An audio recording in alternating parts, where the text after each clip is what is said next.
Assalamualaikum, selamat malam. Kita bertemu lagi bagi membincangkan isu tabung haji.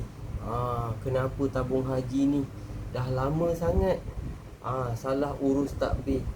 Jadi selepas tahun 2013, tahun 2014, barulah kita dengar tabung haji ni telah kehilangan sebanyak 10 bilion ringgit Malaysia, disebabkan pembayaran hibah kepada waris selepas kematian kematian ahlinya.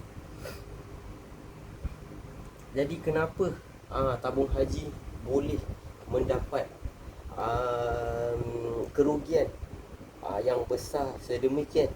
Jadi dekat sini ada 3 sebab kenapa ataupun latar belakang isu tersebut.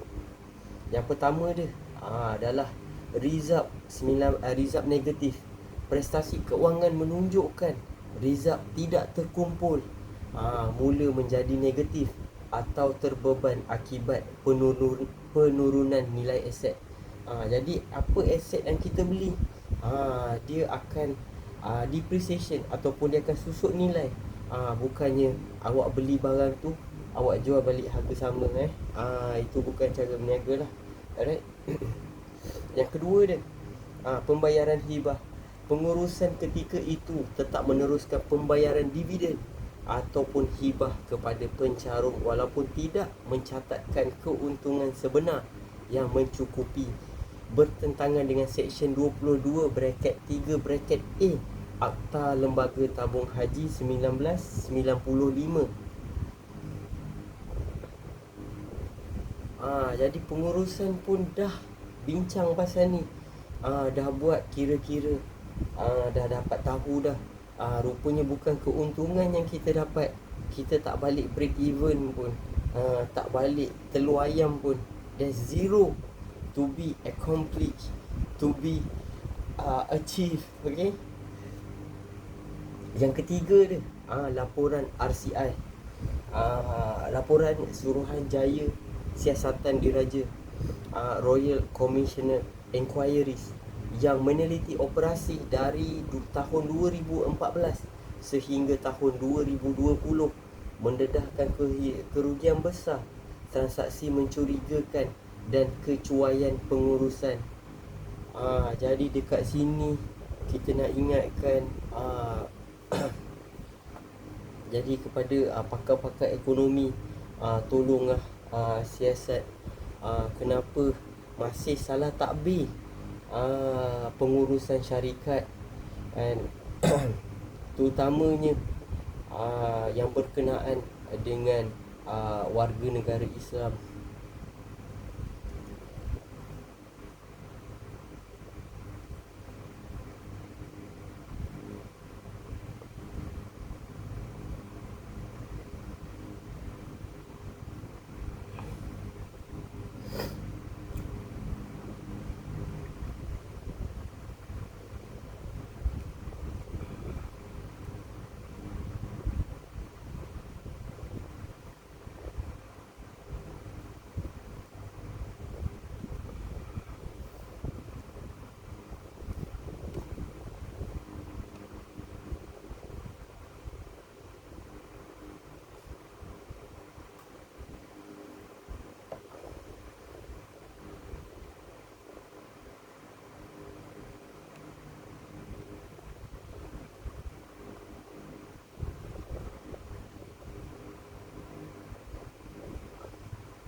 Jadi macam mana wang sebesar demikian dapat dikeluarkan? Jadi dekat sini, terima kasih kepada wartawan-wartawan kita yang sediakan gambar, sediakan infografik untuk kita. Maaf lah abang tak dapat nak masukkan infografik ni, abang nak kena edit apa semua kan, leceh pula. Jadi kita sembang je dekat sini. Dana 22 juta ringgit digunakan dari Yayasan Tabung Haji pada tahun 2017.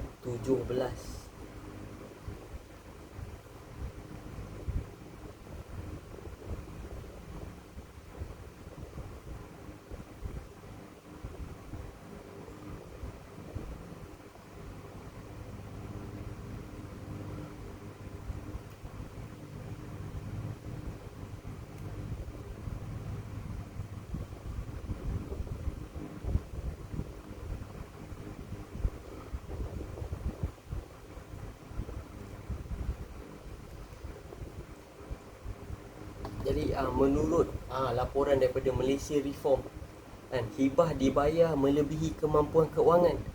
Pembayaran hibah tidak mampan pada tahun 2014 sehingga tahun 2017.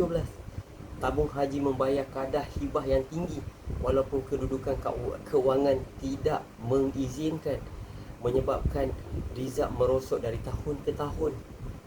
Yang kedua ialah memakan modal pendeposit. Pembayaran hibah melebihi keuntungan sebenar mengakibatkan dana pendeposit digunakan untuk membayar agihan tersebut. Satu amalan berisiko tinggi. Yang ketiga dia ialah kesan ke atas keyakinan pendeposit pada tahun 2018. Pengumuman kadar hibah terendah dalam sejarah iaitu 1.25% pada tahun 2018 menyebabkan jumlah deposit merosot daripada 73 bilion ringgit kepada 69 bilion ringgit dalam tempoh setahun.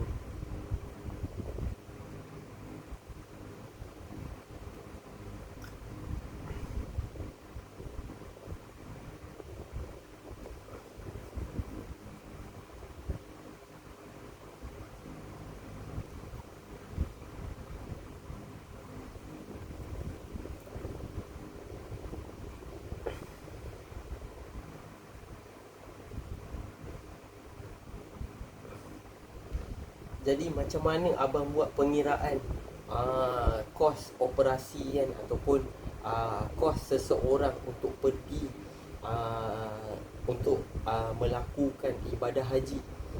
Jadi abang buat research kat sini sikit. Pada tahun 2020 seseorang yang nak pergi haji hanya memerlukan sebanyak RM22,900 untuk layak pergi membuat haji. Tetapi pada tahun 2024 kadar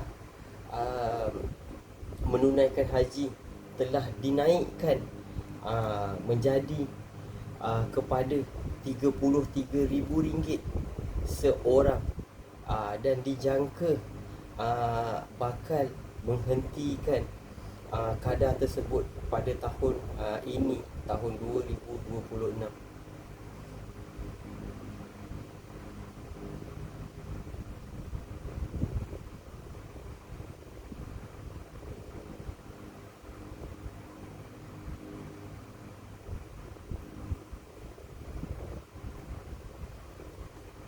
Yang kedua dia pada tahun 2018 macam saya cakap tadi, kadar hibah tu dekat 1.25%.